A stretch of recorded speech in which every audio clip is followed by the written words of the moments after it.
In a vast wasteland of entertainment where radio has become obsolete, stands an embittered man teetering at the edge of sanity.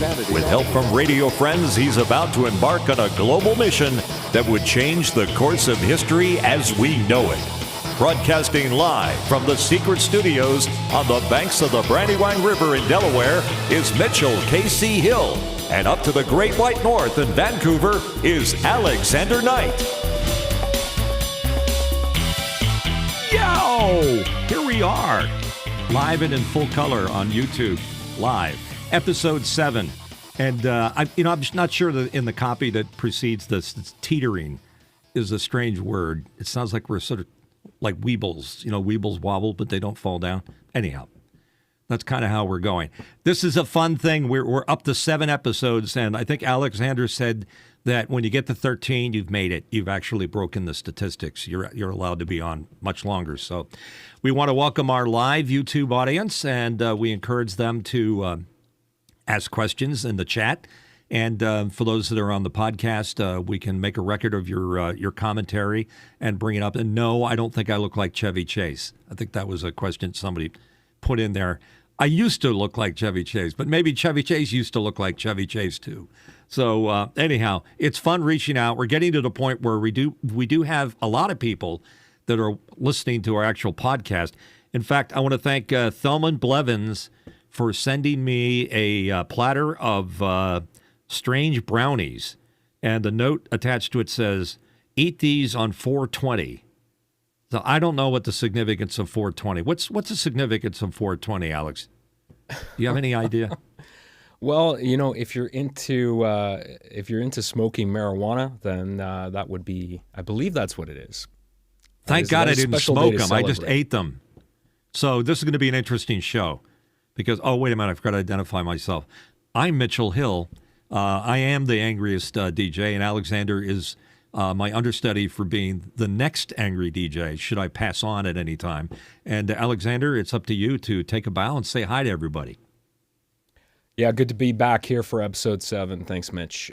Super excited. Last week, I'm still recovering from the whirlwind of last week's episode with broadcaster Larry Hennessy. For those of us in Canada, we all grew up listening to CFOX in the 80s and 90s, and the Larry and Willie show was a massive contribution to the success of that radio station. Still to this day, people talk about it, so it was just fantastic. I barely said a word last week. It was just that good. I was kind of hanging on Larry's every word. He had so many incredible stories, everything from the inception of the show and where he met his co-host, and he talked about building relationships and all the prep work involved in doing a show like that and building an audience. Where can people see it if they want to see last week's show? Yeah, so they can actually check out the audio podcast. So we're available everywhere on all platforms. So Apple Podcasts, TuneIn, Stitcher, Spotify. And if you prefer to see us on camera, I don't know why you would want to do that, but you can go to youtube.com/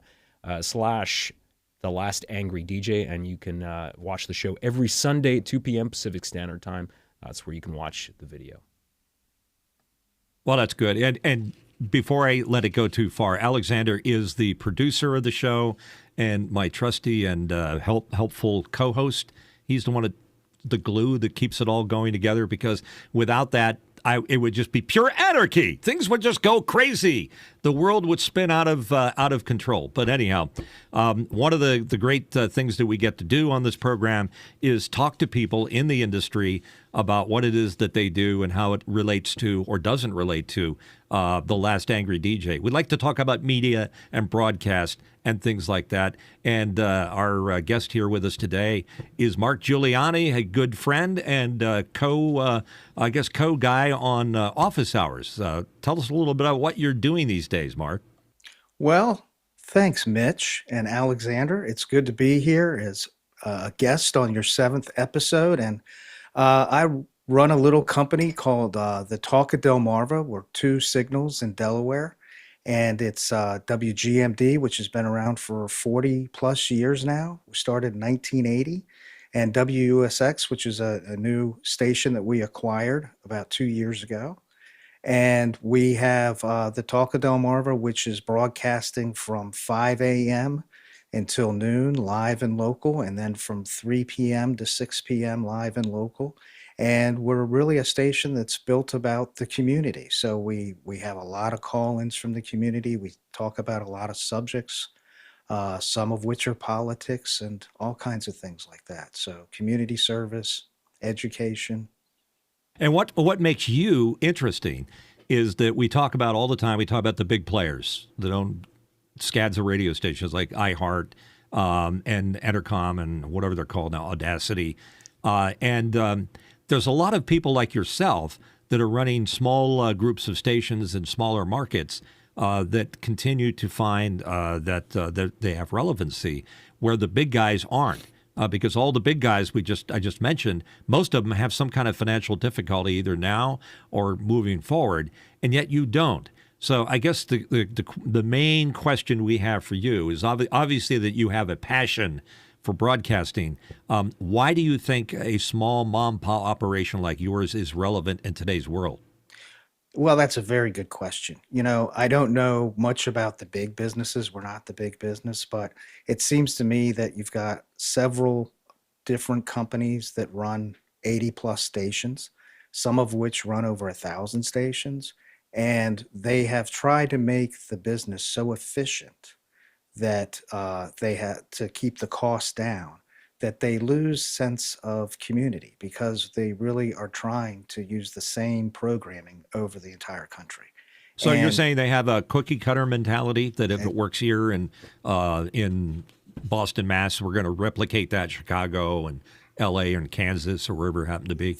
they're doing it for business reasons to try and make it as efficient as possible, whereas we take the other approach. We try and make it as local as possible, almost micro local, so that we get the community involved when we talk about topics that they're interested in. And what's interesting also is that, yeah, you're a small group. You have a lot of passion for what it is that you do. I've known you for a number of years, particularly through office hours. So thanks for your service there. But what's interesting about the market that you're in, which is in the lower part of Delaware and covering into the Eastern Shore, Chesapeake, Delmarva Peninsula, is that you would think maybe there's 3 or 4 radio stations down there. That's not the case. What is the market situation? Give us sit rep what it's like to broadcast in the Salisbury, Delaware, parts of Pennsylvania market. It's market 134. So it is it covers about anywhere from Salisbury and a little bit south into Virginia, all the way up north. I think our signal goes a little bit past Dover, and we go from the Chesapeake Bay to the Atlantic Ocean. So geographically, it's a pretty large market, but there's 42 stations in that market as opposed 42! to 20 some odd stations in New York. So it's very competitive. A lot of smaller stations and smaller groups, but then some of the people in there are the big clear channels and things like that. So you're up against large corporate chains that do the cookie cutter we were just talking about, and you're doing it and you're competing or being relevant based on your ability to serve the market in a very hyper local fashion. So how do you do that? How do you become hyper local? I think the first way we become hyper local is because it is talk radio. It allows people to call in with questions. So you get a lot of local people calling in and being part of the community and part of the family that is the Talk of Delmarva. So a lot of people get to hear their voice or their friends' voices right on the radio and take part in the show. And we've even expanded that by going a little bit towards the digital side and using the powers of the internet to bring people in and allow them to ask digital questions and allow them to participate digitally and vote on questions and chat with other people watching the show. So it becomes really interactive, much more so than even what the telephone did to talk radio. Oh, that's interesting. And, Mark Twain said the reports of my death are greatly exaggerated. A lot of people, including ourselves here on this program, have talked about the demise or impending demise of broadcasting as we know it and how radio is changing to the point where it's no longer relevant and that people aren't watching it anymore or listening to it. Sorry, ain't listening to it anymore. How do you refute those claims? Well, I think we refute them very simply by just, come down to Delaware and listen to the people that listen to our, just the number of people that listen to our station is phenomenal. The number of calls we get in each show is phenomenal. And to further that, we're now branching out digitally. So we're expanding what we're doing. We're including video with the radio through some of our shows. And it involves, bringing in special guests from around the country. Now that we have these new technologies like Zoom to be able to do this, it's made radio very much more competitive. And all the reports that I'm reading through the industry journals are that radio is still a relevant form of advertising. Over 200 million people are listening to it in the United States. So it's still very competitive. And when you look at where the advertising dollars are going, a lot of the companies that shifted away from radio and TV and went into the digital advertising are now coming back because it's too hard to measure the value of that money that's being spent in the digital world. I'm glad you brought that up about technology, Mark, because that's one of the things I wanted to talk to you about. You mentioned how you guys are going towards very much hyper local now to try to differentiate, which I think is a smart move as opposed to being very generic and kind of homogenized. And I want to talk to you about some of the technologies that you're implementing. You mentioned one already, Zoom. How has technology like Zoom production changed what you guys do, and how has video changed? And also, what are some of the things that you are seeing that other radio stations are doing as far as video production are concerned that you're maybe trying to do a little bit different? How are you incorporating user engagement? We still have people doing call-ins, asking questions, but what are some of the other tools that you're using to kind of give your stations an edge? So I think the first tool that we really started to use on the back end was Zoom to bring callers in. So when we go out to specialists in a certain field or on a certain topic to be part of one of our talk shows, we'll bring them in through Zoom just because the audio quality seems to be so much better than what we can get from the phone companies these days. I know that Verizon came in and took all the copper POTS lines out of our station. So now we're doing voice over internet, and sometimes it's clear, sometimes it's not. It's kind of hit or miss. But when we went to Zoom and started to bring that in and channel that in through the audio, it got to be much clearer. And from there, we've been able to do more events, out and about events. We have an event that we do once a week where we go out to different merchants and we do community shows from 9 to noon in the morning, and all of the different associations and organizations that are doing things in the community get to come on and talk about what they're doing. And it really helps the community get the word out about things that are going on. So we've been able to use those tools to broaden the reach of what the message we're trying to deliver. Then we go and we have special events. We had a special event where we had the Republican Party came on, and they had the chair of the Republican Party do a town hall. And we were able to use this technology to bring people in and ask questions digitally and then read those questions out loud in a community where people just otherwise wouldn't be able to do that. And What's your opinion? How does that work with Zoom, though, with traditional phone calls? You're saying you don't have POTS lines. If somebody calls, does that go through, that gets routed through Zoom and it's just a traditional phone call, but just voice over IP? Is that how it works? So they'll call in there may be on an analog line or a cell phone. It comes into the station through a digital line. And that digital line is then converted back to analog for our board because our board's analog. And then we just convert it back to digital when we go out over Zoom. Yeah, speaking of that, are you using your HD, which is your subsidiary digital signals? So we don't have HD signals yet. We've been looking into that. Part of the problem that we found with HD is that it reduces the distance that the signal will travel. So we're still looking into that, and the FCC is now coming out and saying that you could geo-target your advertising over FM. They're going to do a trial period of that, which is something you've been able to do with digital, where you can just play certain commercials on certain zip codes. So we're looking into HD. We're looking into the new geo-targeting for the advertising over FM radio, and we're doing that with digital as well. How do you? This is a tough question for you, I know, but I have to ask the tough questions sometimes. How do you do a talk format and decide what kind of an affiliation you're going to have? Is it based on the area demographics and psychographics that you serve, You can't be all things to all people. You kind of have to pick a side these days. How do you make that decision? That to me would scramble my mind. Well, I think we've been in Delmarva since 1980. We weren't always talk radio. We became talk radio in the 90s. We were the first station, FM station, to carry Rush Limbaugh. So that kind of set the movement towards being on the conservative side of the aisle. And we've had a strong presence there. And the community seems to be very strong still. It's an interesting demographic. You've got Route 1 and the beaches. You've got a lot of agriculture as you go west. So it's a diverse community of people, but we just hold our own as the conservative talk. And the what talk makes of it even Delmarva. more interesting is it's first of all it's the beach city for folks in Washington.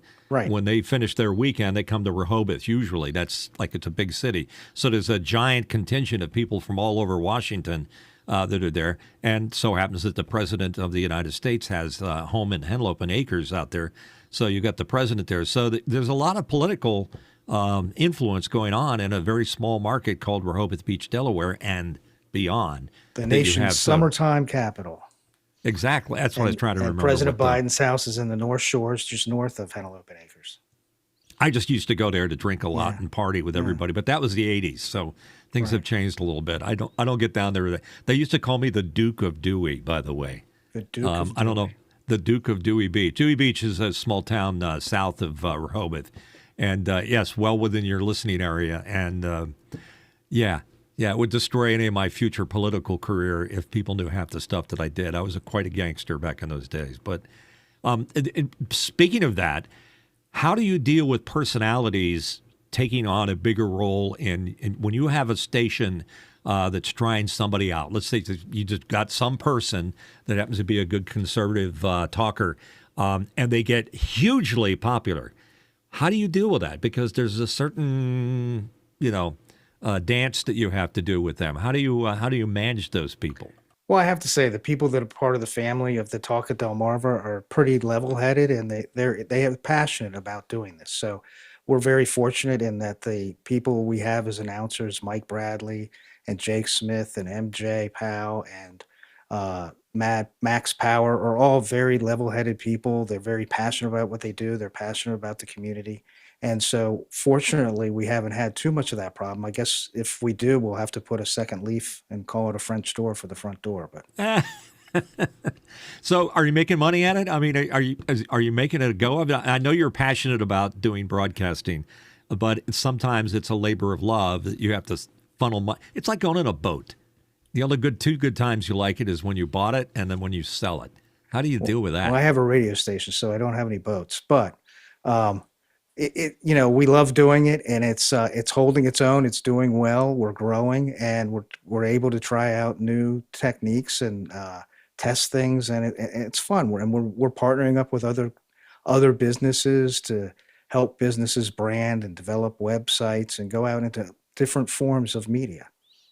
Here's one of the things I really like about you, Mark, is that, first off, in full disclosure, I've known you for a number of years because we met on Office Hours, which is a going concern that you happen to be on, and Alexander is also on, is that you have a passion for this stuff. You, not only for radio per se, but also for digital media and new things. So you're willing to look at new alternative things that radio may become down the road, or how communication and distribution of thereof is becoming more and more relevant.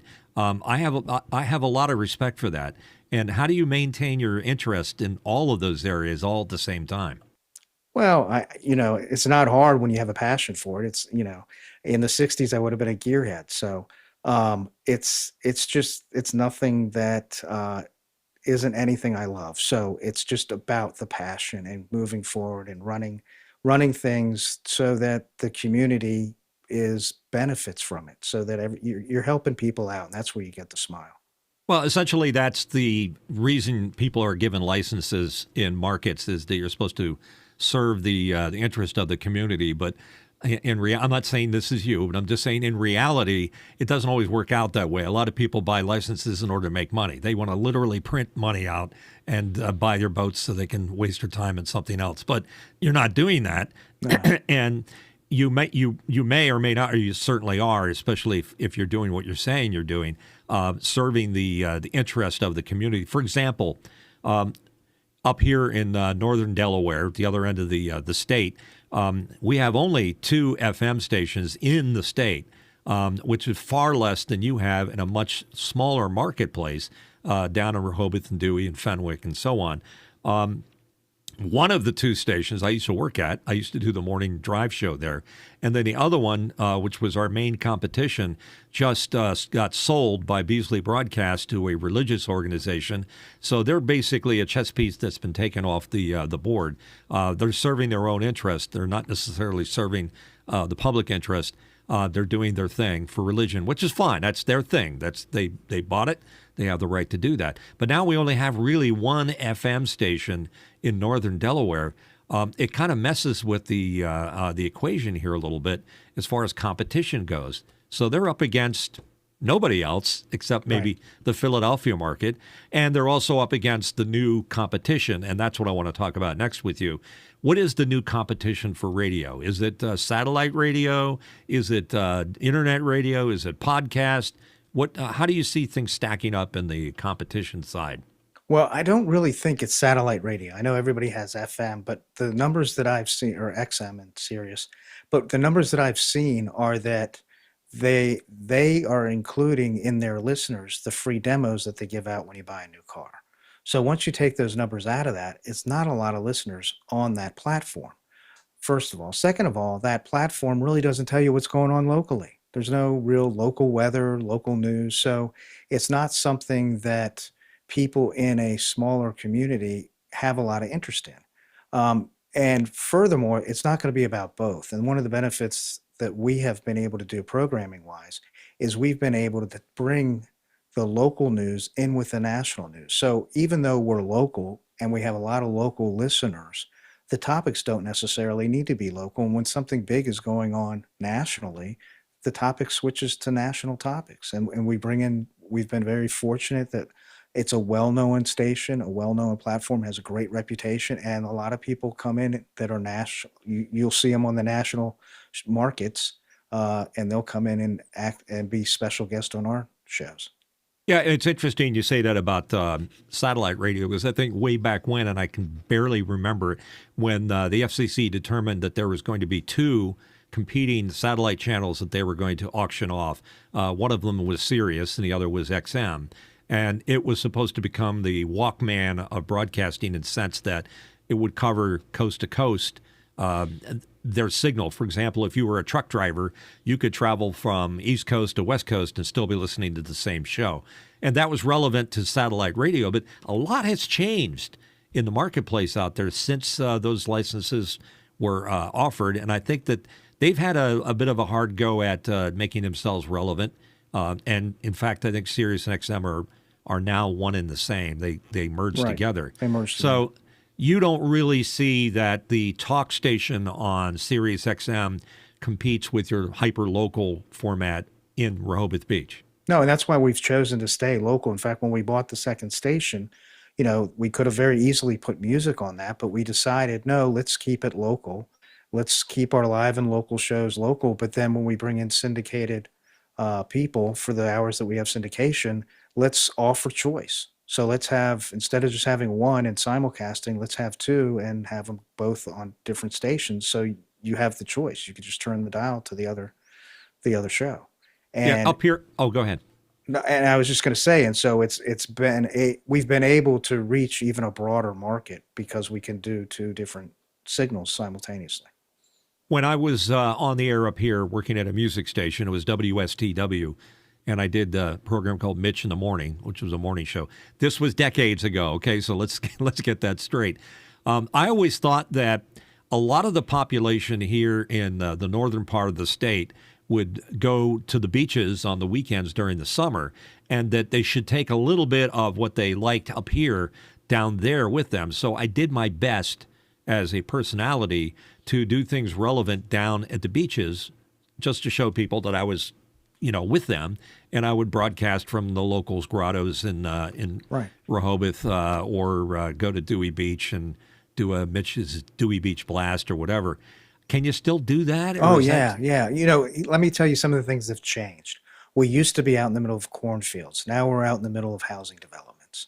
So we're 8 miles back from Route 1 or the coast.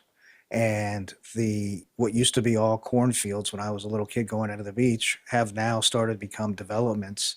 Uh, and a lot more people live there year round that did just 5 years ago. And I think COVID played a little bit into that. You're so close to DC that people just moved down to that area and set up their homes there because they could, work remotely. And why not be closer to the beach?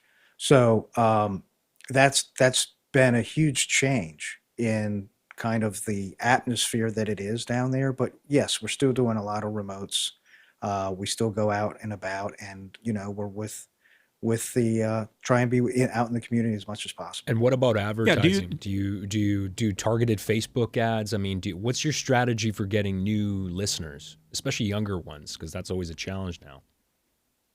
So, in our demo, we do social media. So we have Facebook and Instagram and that, and we play out to that. We play out to the various different methods that you would do, and our website brings in a lot of people. So we do a lot of that. We do a lot of advertising on radio. I mean, obviously it's right there. So, but most of our advertising is done through the public services that we provide. So we have PSAs. Everybody knows who we are and where to go to when they have an event coming.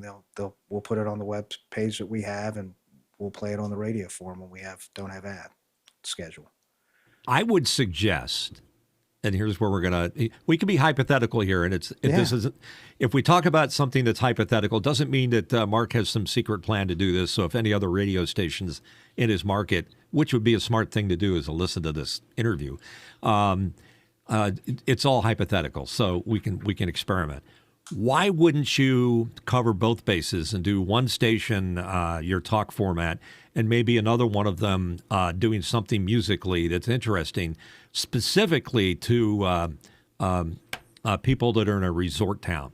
I mean, because the resort business in Lower Delaware, for example, is a billion-dollar industry now. It's maybe a multi-billion-dollar industry, and it's no longer just summertime. It's year-round. People are retiring down there and living there, and they're not all from Delaware. A lot of people from out of state are moving there, maybe from Washington or Virginia or wherever.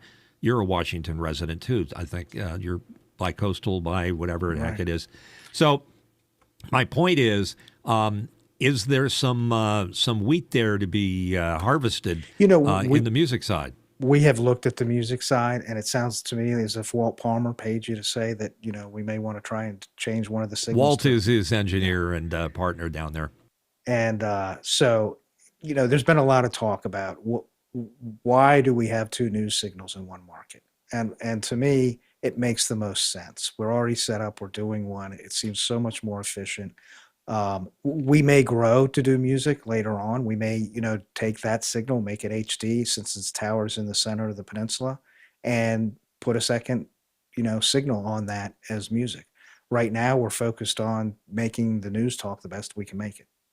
Yeah, I'm a backseat programmer, like most people that are used to be on radio that aren't on radio, and they seem to think that they know everything about radio, and yet they're not involved in the degree that Mark is. And I always thought that it would be cool to recapture some of your younger, more interesting, impressionable years by playing music and things that would make you feel at home. Like if you're not quite my age, but say you're in your 40s or 50s, maybe you start playing music from the 80s.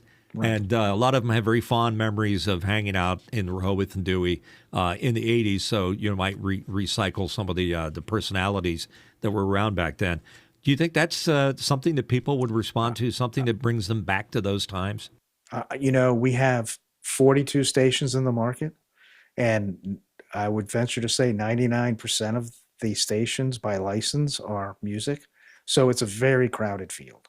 And I don't know, I haven't found a way that I think we can successfully compete in that market as another additional music station, which is why we've stayed where we are, what we know. I mean, It's a we know dice news throw, that's talk. for Yeah, sure. yeah. And So, but it is Alexander, something we always look at. We're always looking Alexander, to what would you improve. do if he was going to give you, let's say, one of his radio stations, and you wanted to program something unique that people would go out of their way to get? Let's say it's something very special that they couldn't get on one of the other 40 radio stations. What would you do musically? What would I do musically? I'm not going to have a good answer for you because I don't like listening to music on any kind of radio station.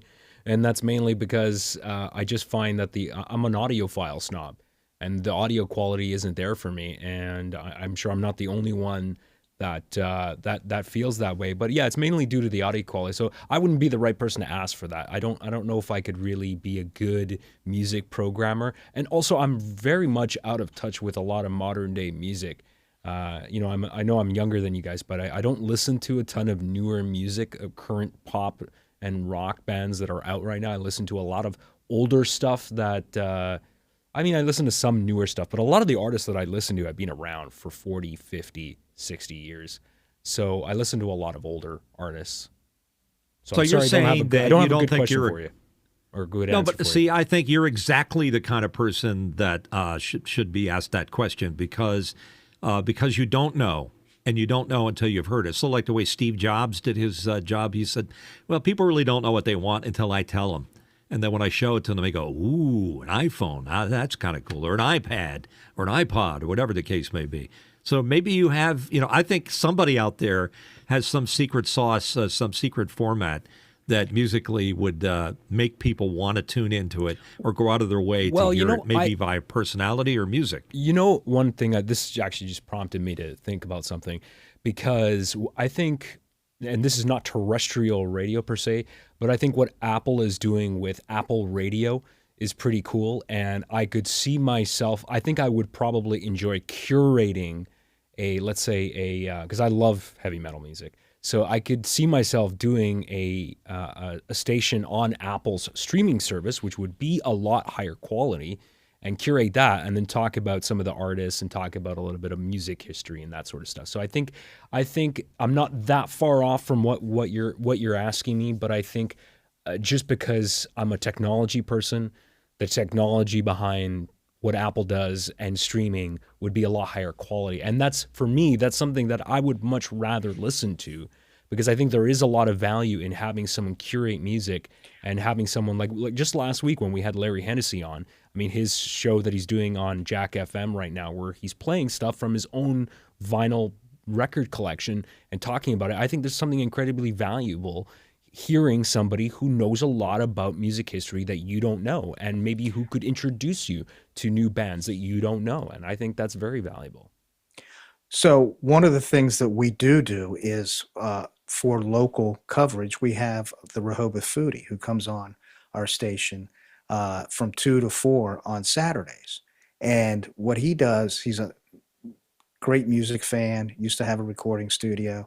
So he works with one of the local recording studios and we record local bands and we take one of his shows a month. And for the second hour, we go over the music and the local bands and what they're playing. And so in that way, we're bringing the local music out to the community. But that's not something we could really do all the time on a second signal. Yeah, I think that you need to bring in Alexander. I think heavy metal all the time in Rehoboth Beach, the nation's resort, would be good.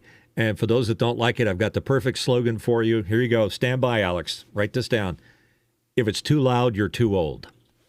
There's my 2 cents. Where's my pen? I'm going to write this down. Yeah, write it down. So this is what's really interesting because I think that the fact that radio is at risk, maybe a little less relevant than it used to be because it used to be a license to print money no matter what size you were. And it was before the big guys owned up all the stations at every market. What allowed that to happen? I mean, what created the circumstances certainly politics had to come into play. But Mark, from your perspective, What changed in the way we treated radio stations? Because it used to be that you could only own one FM, one AM, and a newspaper, maybe not even that in each market. And now it seems like the big boys are in there owning multiple radio stations. How did that all happen? I don't know. I wasn't involved in radio then. So this is the only way I've known radio, but it sounds to me like it's what the federal government did to the airline industry, which totally turned the airline industry upside down. And changing what the radio stations could own and how many stations they can own. I think it's 5 in a market now. It just has thrown the industry. It's caused the industry to have to learn a different way of doing business. Yeah, and it seems like anytime the government gets involved in something, they screw it up. It's like right now they're legislating for AM radios have to be in every car that's out there. Why can't they let consumers make their own decision? Why does the government have to do that? I don't know that that's a good example, because the reason that as I understand it, the reason the car manufacturers want to take AM out is because as the cars move more and more electric as a platform, it's harder to keep the AM signal clean because of all the interference coming from. Well, I think what we're talking about is they actually want HD radio, which is that's a different way of delivering it, right?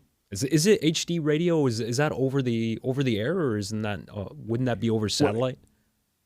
So, as I understand it, Mitch probably knows more about it than I do, but it's traditionally been more used on the FM frequency.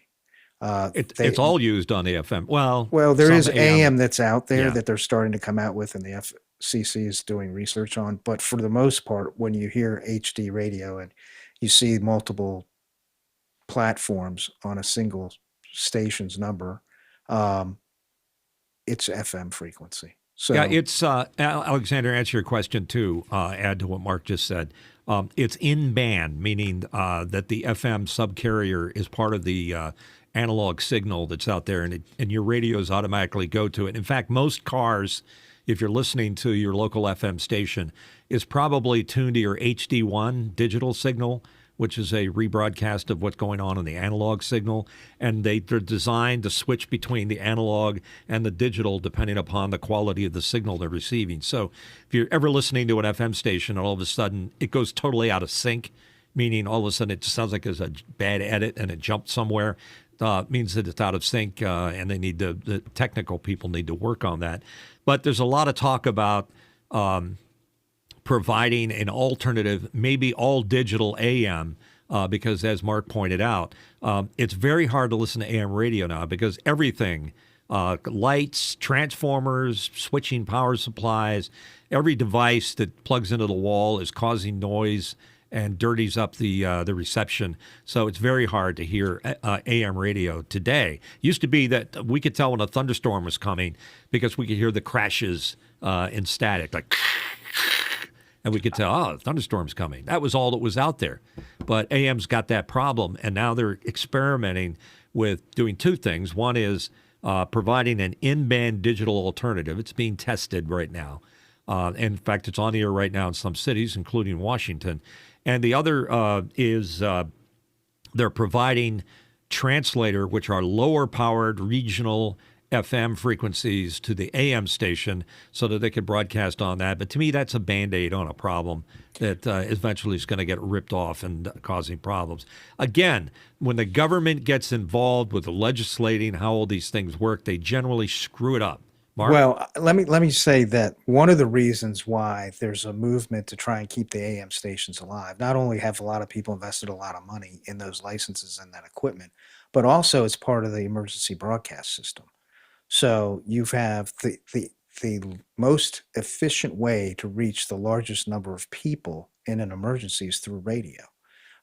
We don't know what's going to happen to the internet. I remember September 11th, everybody's phone froze up and everything else. So we don't know what will happen when you get a whole bunch of people trying to communicate in a civil emergency over the internet. Radio has proven its point time and time again that it's the best way to reach the most people. That's a valid point, but in reality, from a marketing standpoint, I think it's a failing point because, Alexander, would you tune to your local AM station if there was an imminent attack on Canada?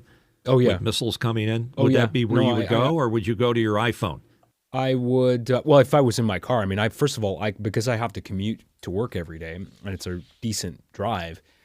So, I spend a good 2 hours out of my day every day commuting to and from work. And I listen to AM radio a lot, mainly for traffic and for a little bit of what's going on with news.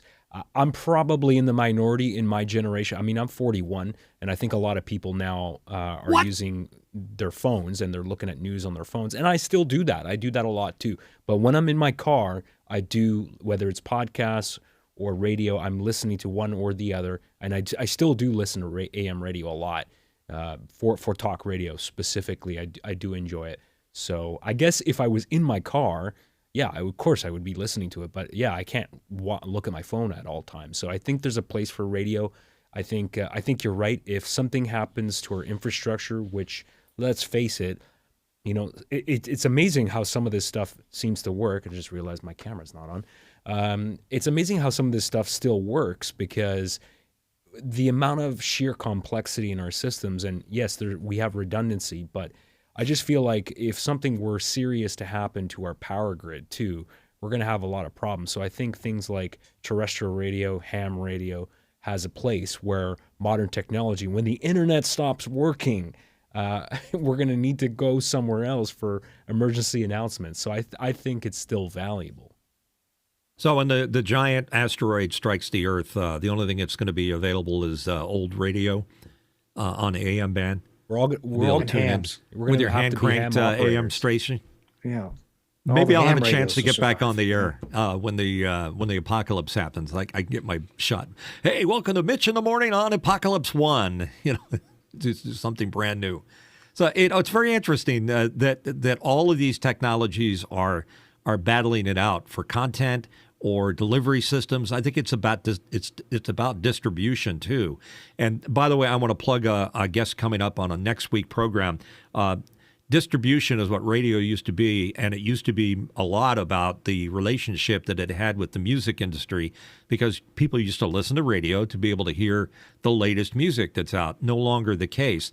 But anyhow, our guest is going to be Joel Denver, who is the founder of All Access Music, and previously Joel worked for a company called R&R Radio and Records.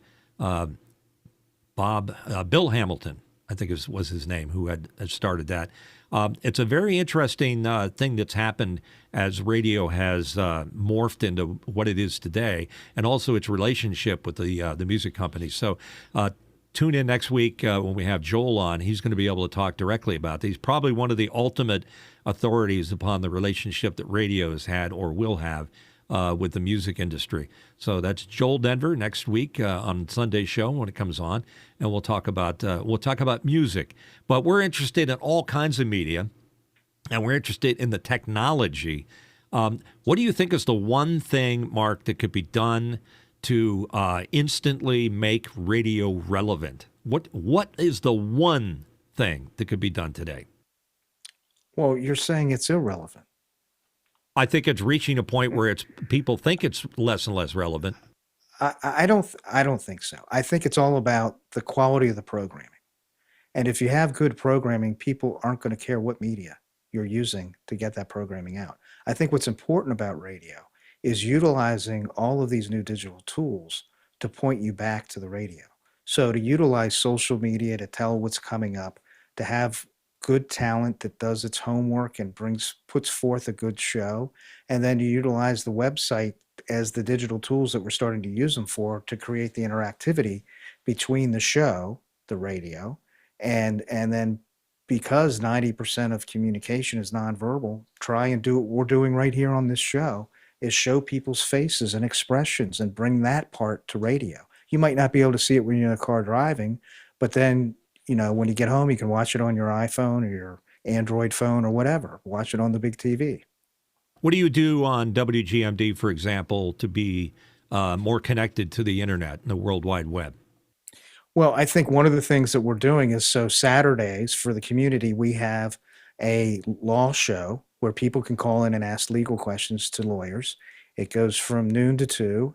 And on that show, people will call in either by the phone or they'll take their phone and click on a QR code on our webpage, and they'll be able to type a question in, and then we see those questions in the background, and the announcer for the show, uh, Julianne Murray, she's looking right into a teleprompter. She sees the questions. She sees who she can see right into the studio. She can see what's going out over the show as we stream it. She can see guests that she's bringing in from all over the country that want to talk about special subject matters. So I think we're using a lot of tools that weren't in radio just a year and a half, 2 years ago, pre-COVID. These tools were there, but people weren't really using them for radio broadcast. Yeah, before the internet, when I used to be on the radio, for example, in Philadelphia at a big radio station there, our request line was it. Yeah. That was all we used to interact with people, and it was usually them asking for a request or saying something silly or asking what the football score was or the weather, things that we could do anyhow. But the fact of the matter was that was all of the connectivity that we had with people. So radio, I guess, is reaching out more and more different ways by using the internet to incorporate the input from people like us that are watching the program so they can be actively involved. Is this a real-time thing, or is this something that's real time? time-delayed? It's in sync. It's working out really well. And we're seeing it in the infrastructure of radio stations because just a few years ago, a lot of radio was transmitted from satellite downlinks. So you get all of your syndicated shows would come through satellite downlinks. We still do that sometimes, but we also use the internet. The internet's getting so fast and so dependable that we can utilize that to get a lot of the programming ahead of time that we're going to air over weekends. So, I mean, it's just the tools have changed dramatically just in the past few years.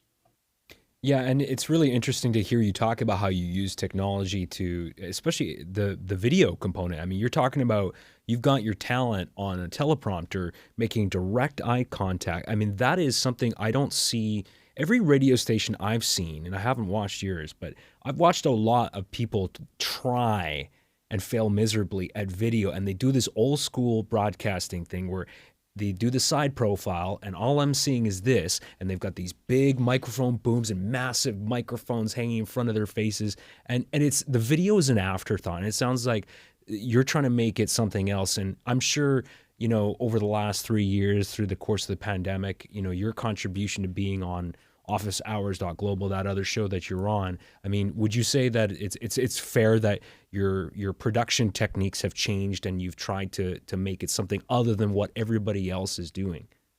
I think Alex Lindsay's rubbing off on us. I mean, I think when we all grew up watching TV and TV talk shows where you saw the side profile. You never really saw anybody straight on. And so now that it's become, just the pandemic made it so that everybody sees everybody straight on. You look them in the eye and you can tell how genuine the conversation really is. And so I think that's changed. I think that, a lot of what we've seen up until the pandemic was, as you say, a conference room table, a bunch of mics around it, and the camera work was an afterthought. And now we're taking that, we're making the camera work not as much thought goes into it as the audio because that's so important, but we're still putting a lot of thought in how do we do the switches? What are we going to put into lower third? So it's becoming there's a lot more visual connection to it.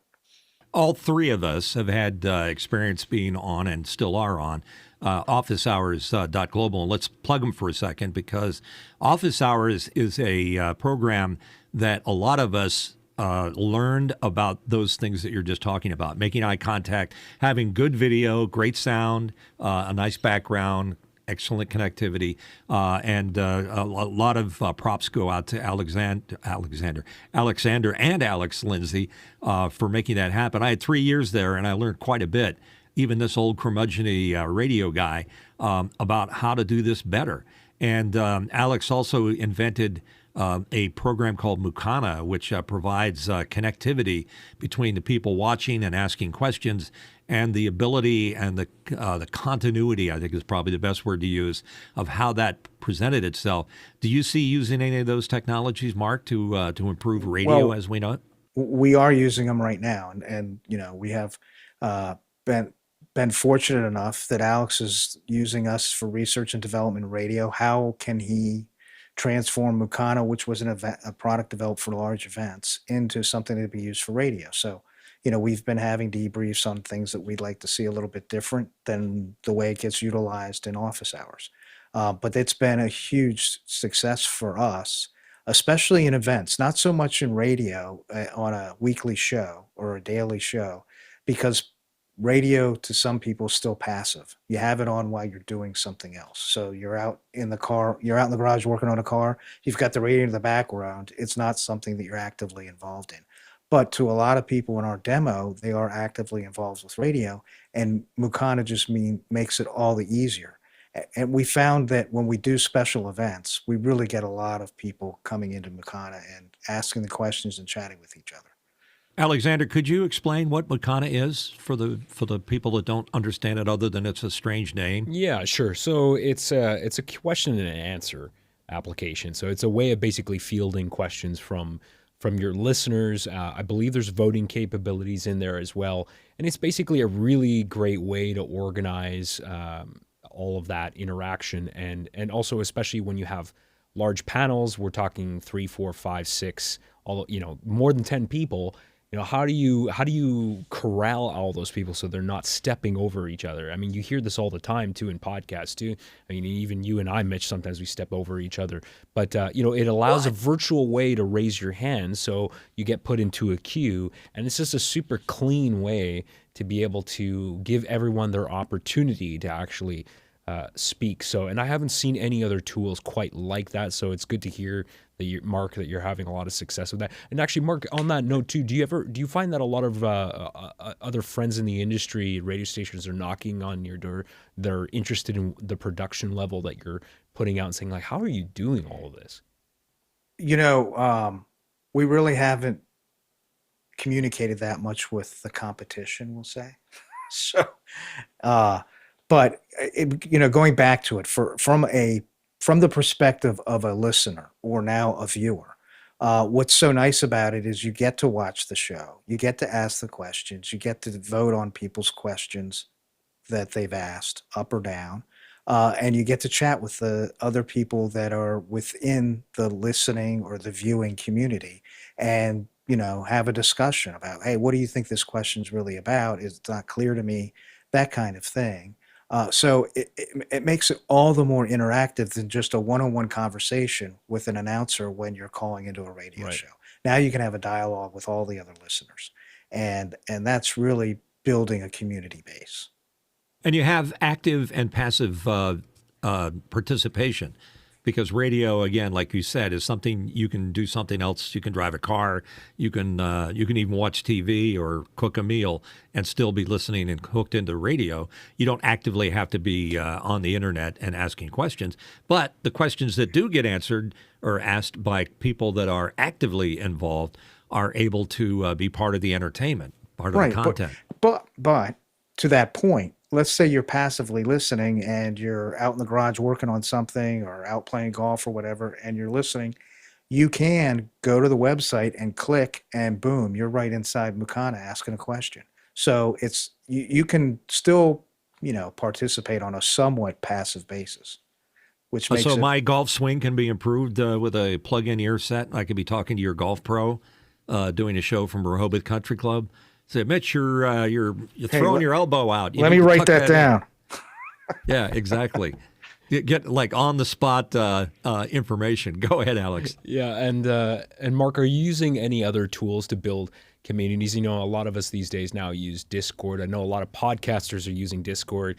And actually, this is a plug for our own. We're starting to test Discord now for communities for the Last Angry DJ. So if you're not using Discord, do you see any benefit to even radio stations using something like Discord as an extension of the community to build engagement and build that relationship between the viewer and the on-air talent? Because, as we all know, they always hammer this home. I remember in broadcast school that radio is really a one-to-one communication process, right? And so having that one-to-one relationship in a tool like Discord, where you can get more immediate access to people. Do you think that's something that is So possibly it valuable? is, and it's an important part of it. We haven't been using Discord because our demo is a bit older. So we've been using Facebook, and we have a huge following on Facebook. So when we post a story to our website, it goes out to Facebook as well, and we get a huge following on Facebook. So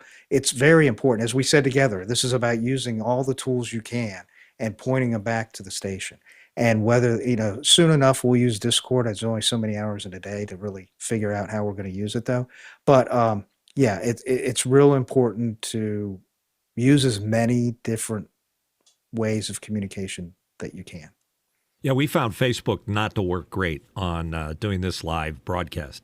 The first one we did was sort of a dumpster fire. Maybe there's better ways to do it. I didn't have the expertise of Alexander Knight when we did our first broadcast, but I think YouTube is just sort of a ubiquitous, great way to be able to communicate your message, and it also forms the basis of our podcast as we move forward going out on Right. the podcast.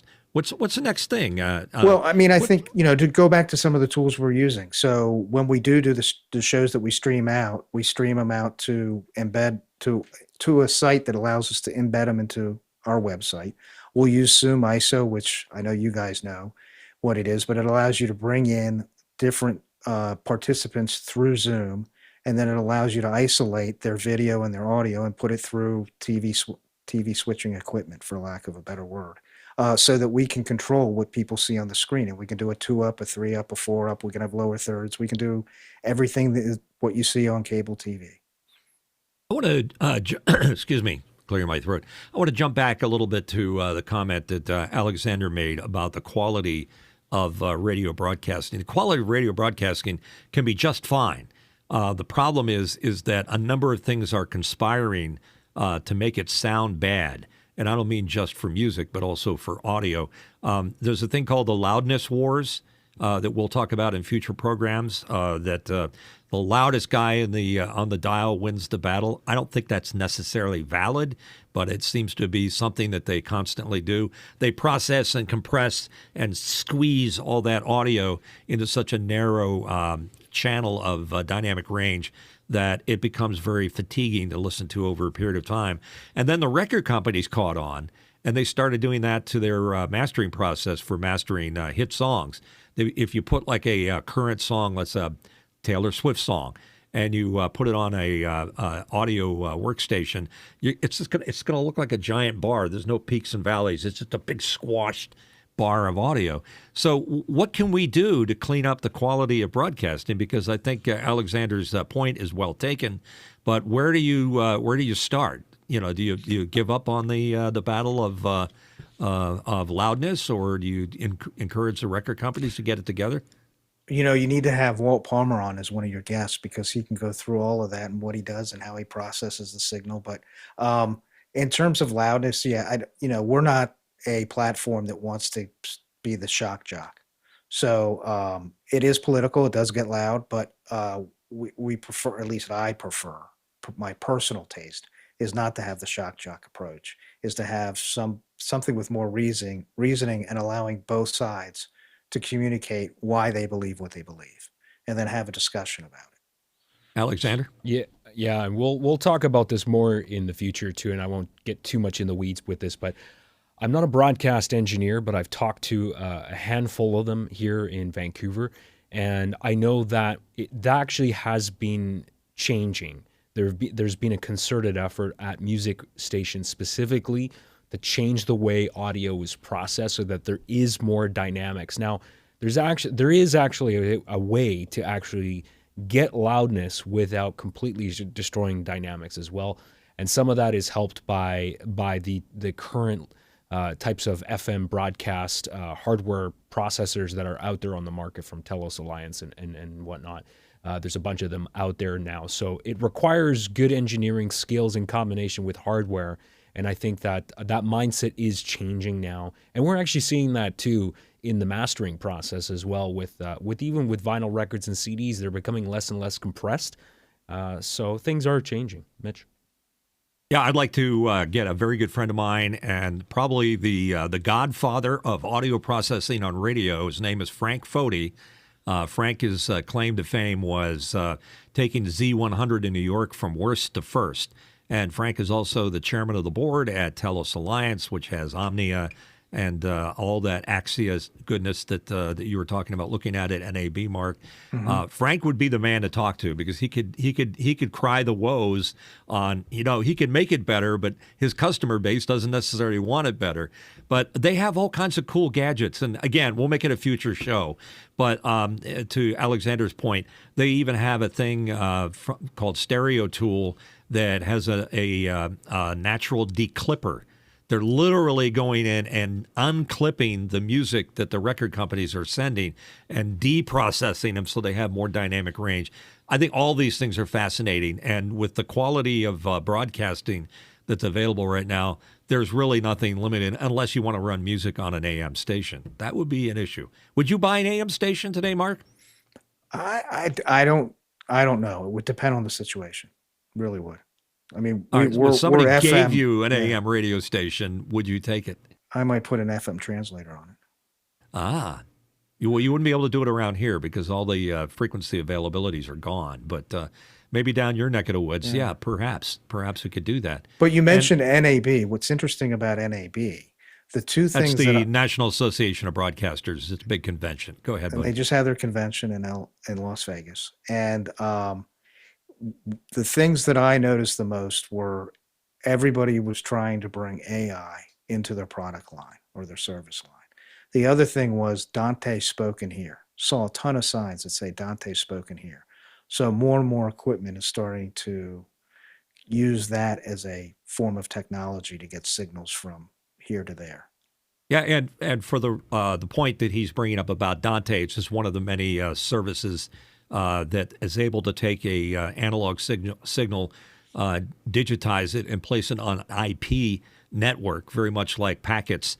Dante works that way, NDI works that way. Wheatstone has, I think they called Livewire or something. No, that's Axia's system.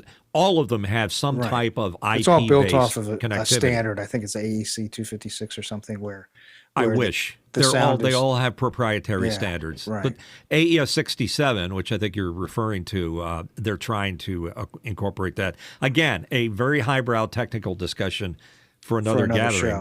But the fact that you saw this stuff as a station owner at National Association of Broadcasters is very interesting, because the whole world is becoming digital, and digital is bringing stuff to the table that we couldn't do before in an analog world.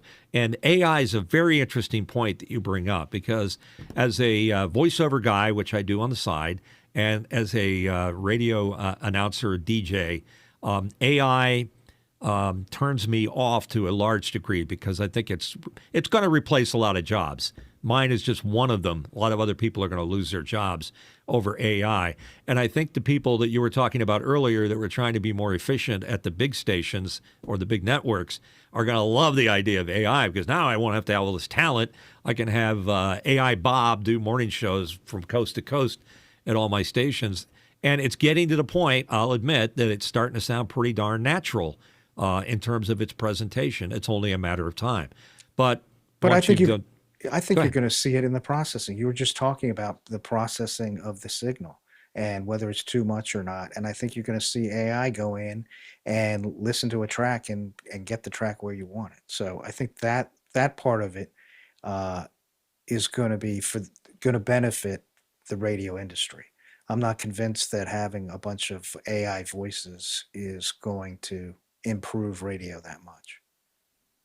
Yeah, and I have a question for you, Mark, about as somebody who runs radio stations, do you have any concerns about trying to recruit new people to do technical jobs? Because I talk to a lot of broadcast audio engineers, and a lot of these guys that I talk to are in their 60s and 70s now, and I don't really see guys my age doing that job. And I know the people that I've talked to have a lot of concerns about trying to find new people that can apprentice to actually learn those skills. So do you have any concern about who's the next generation of people that are going to be running the back end of things at radio stations? That problem is not only in the radio industry, it's in lots of other industries as well, is that you have a certain portion of people that have been working in an industry for so long that they know it very well. And to try and pass that education and that experience on to the next generation is difficult when the next generation has other interest, we'll say. So what we've started to do is develop intern programs with the tech schools, both high schools and the community colleges, to get people to come in and just show them marketing, show them production, show them programming, to build that interest back up again. Yeah, it's also changed quite a bit from what it used to be. You mentioned our friend Walter, who's your, I believe, your chief engineer and consultant that keeps the tubes warm, and engineer, program manager, production manager. He's got a lot of hats. And bar buddy. But anyhow, Yeah. Here's the thing. Back in Walter's and my day, technology was amounted to keeping the transmitter transmitting, the wires connected to the antenna, and the studio working. The job of an engineer at a radio station was a pretty broad job that included the plumbing in the bathroom. Believe it or not, that's the way it used to be. Today, you have to be a IT professional to run a radio station, because a lot of it is that packetized audio that I was just talking about, and a lot of things that have nothing to do with the transmitter, because there are groups out there that'll manage your station when there's a problem. You just pick up the phone and say, our main transmitter's out, our backup is running, what do you got to do? Maybe Walter's not available, so you have somebody on contract. Or they got to climb the tower and fix the tower light because it just went out. The strobe failed, or the antenna got struck by lightning. All of those things happen. It's a very broad-based job, and there's not a lot of people that are interested in doing that, because it gets right down to being an apprentice. You have to learn the vagaries of the business under somebody that understands it very well. One of the things I did when I got into radio in the 70s was I tried to help out the engineering department do other things other than just being a DJ that spun records and did stuff. I wanted to get in there, but in order to get that job, I had to do the other jobs, which were not so nice: cleaning the bathroom out, taking tower base current readings, going out on field tests and things like that. And then when I was going to get my job on the air, I had to get what was called a first-class radio telephone license, no longer available. But it was a very technical thing you had to get from the FCC. And the only reason I was able to get those things is that I took an interest in the technical aspects of running a radio station so that I could learn those. And that was more of an apprentice-type job. I don't know if those opportunities present themselves like they used to. To getting back to Alexander's point, what's the entry level for somebody to get into a radio station where they used to have 3 or 4 engineers? Now maybe they have 1, if that. Yeah, the number of people operating radio stations is gone down, as it has in many industries for many different things. The cost of trying to stay profitable and getting a return on investment is tougher in everybody's industry. So you're seeing cutbacks in what I imagine you say there were 4 or 5 different engineers at most stations. Now we have 1, and we have someone in training underneath them. But that's something that we're really working on, that we're challenged by, and that's why we've reached out to the local community college and the local tech schools to offer these opportunities for people to see what it's like, and hopefully they become interested in it and grow with it. And I think a lot of it's going to change. I think we're seeing the end of the analog age and the beginning of the digital age, and the people that are under their 30s are very used to the digital age. So how does Walter remain viable? I'd like to have him answer that question sometime. How would, on his behalf, how would you answer him? Because he's semi-retired doing what he's doing with you? No, he's still there. He's still there good for him. All the time. He's fully there and involved. And, I think he has a passion for it. I think everybody at the station, I'm very fortunate, everybody there likes being there and puts their most effort, as much effort as they can into being there. And it's a great team. Does he have somebody to pass that knowledge on to? Because it's still valuable. We have and a lot of AM radio stations are working on the short hairs to keep their signal up. So they got to nurse these old 40 and 50-year-old transmitters along with antennas and systems that still need a lot of love and care to keep them going. How do they keep that? So, Walt has been able to teach Julia Hardy, who's works under him, a lot about radio and a lot about electronics and how all the pieces go together. And she came to us from Sussex Tech, which is one of these schools that we were just mentioning, and showed an interest and has become our technical director on our show that we do for the law show. And she's helping out at special events, and she's become a full-time employee. Yeah, I would run screaming if somebody told me back in 1975 that a computer would play the records for me, play the commercials, do everything for me, and possibly even replace me as the voice guy doing the personality. I mean, the idea that this computer could come and do it, it's basically a science fiction nightmare. That possibility exists. And I know it's going to be a reality because the people that make the decision about whether to incorporate all that new technology are generally the people that are holding the purse strings, and they love the idea of saving money. You're not in the business just for the sake of perpetuating an old, interesting, antiquated concept. You're there to make money too, right? Yeah, but the people that are going to be successful at this are going to utilize the new tools to make the output better. So we're going to utilize these tools, whether it's AI, whatever you want to call it, to make for better productions and better shows. And I don't look at it as a way to reduce payroll or staff. I look at it as a way, how can the people we have better do their job? And they could do their job better by utilizing the technologies that are out there. That's really I well wish said. all my bosses were just like you. I mean, because it's hard to find somebody like yourself that truly has a passion for the business. A lot of guys that used to be in the old days, it was like a car dealership decided to put an FM transmitter on the second floor above the car dealership, and we're going to use that to promote our business. And that was how radio kind of got started. It kind of got started as a mom-pa business opportunity, and then it morphed into a thing where the only people that had radio stations were the big networks, and that would have been like NBC, CBS, ABC later on, Mutual Broadcasting, Dumont, KYW, Westinghouse, all of those guys. Those are the people that are around. Most of those are no longer in the business. They're literally. So that's just something about how hard it is. So if you were to give advice to somebody that's watching this program and listening to it and may have an interest in getting into the business, how should they do it, and what area should they concentrate on? Well, let me say this before I answer that. It's no matter what you want to do in life, when you get out of school, whatever level of school you attend, do what you're passionate about, because then it doesn't become a job. It becomes something of interest to you. So if you're fortunate enough to have a passion about something that really interests you and you have the opportunity to work in that field, that's what you should do. And that's whether it's radio, whether it's architecture, whether it's becoming a doctor, whether it's becoming a lawyer. You got to be passionate about it, or else it's just going to become like doing the chores. You're not going to want to do it. And who wants to make a living doing something they don't want to do?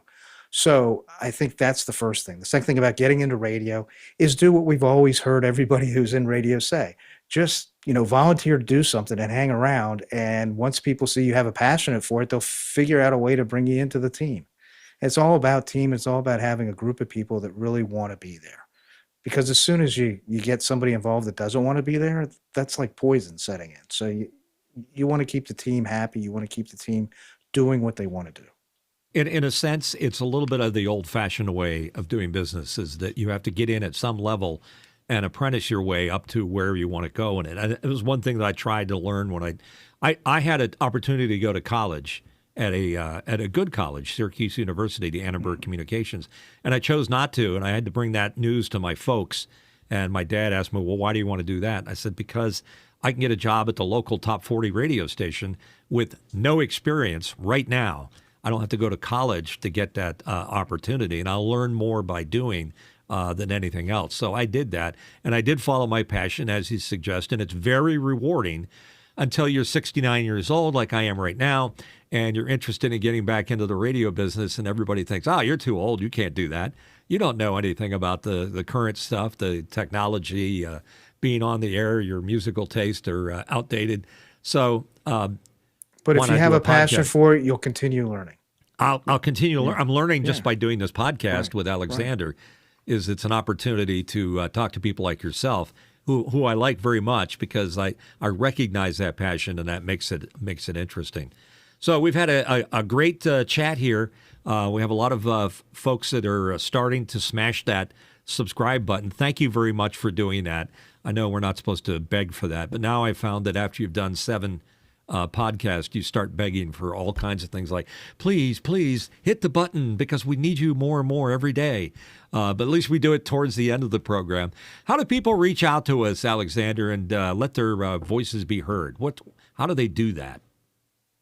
The easiest way to reach out to us is by emailing us for now until we get a Q&A system. So you can email us at hello@thelastangrydj.com. You can also reach out on social media. The Last Angry DJ on Twitter, Facebook, Instagram, and TikTok. We're pretty much everywhere, so don't be shy. Let us know what you like, and let us know who you want to have on the show as well. We now are opening up our Discord server, so we're sending out invites to people slowly, so you can also chat with us there. And that's actually probably the best way to stay in touch as well. And we're also launching a website very soon. So the website is going to be thelastangrydj.com. Yes. We're in the middle of building that out as well. And we'll have more to announce on that in the future.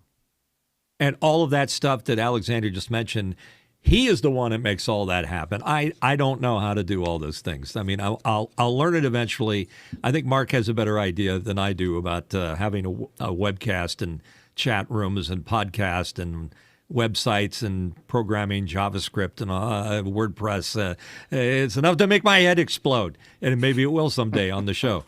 But I want to thank Alexander for making all those things happen, in addition to being the co-host of this great program. And I want to also thank Mark Giuliani for coming on. What is the name of your company? How do we refer to you? Because you have lots of interest. You're an architect, you're a station owner, Yes, what don't you I have do? an architecture and engineering firm, Giuliani Associates Architects. Data Tech Digital is the company that owns the radio station licenses, and we market ourselves as the Talk of Delmarva. And, thank you for having me on the show. And I want to thank everybody at both companies because they're all a pleasure to work with and make the company successful. You're talking about your companies that you're referring to. Yes, Okay, just want to make sure because I don't have a company except this podcast. And maybe we'll eventually start asking for pizza or something else because I will work for food. I'm literally at that point where I was like, where am I going to? I think McDonald's has a special. You get a free hamburger, so I'm going to take a ride out to McDonald's and get something. Just a quick thing, Mitch. I just want to ahead. give a shout out to just last minute chat here. We got Jerry Hoyle in the chat saying that we did a really great show. He's really enjoying it. So thank you, Jerry. Oh, Jerry, thank you. And, I don't want to forget that we do have a lot of friends at office hours. And if you're interested in what I'm talking about, when I mentioned it or somebody else mentioned it's officehours.global. And it's a conversation about tech stuff that a conversation that's no one's left out except me. But anyhow, other than that, maybe we should have Alex Lindsay on the show. Maybe that would be an interesting guest to have sometime, if he would deign to be on here. But next week on many of these same channels, Joel Denver, my very good friend back in the old WFIL days, will be here. Joel's the founder of All Access Music, which is a really interesting company. If you really want to understand the relationship that radio has with the music industry and where all of that is going, please join us again next week when Joel is on here. We will answer questions on the show as we go along. So on behalf of everybody here at The Last Angry DJ, we want to thank our last angry guest, Mark Giuliani, for being here, our last angry runner-up, Alex Knight. Thank you very much, and we'll see you out there. Be careful. Thank you.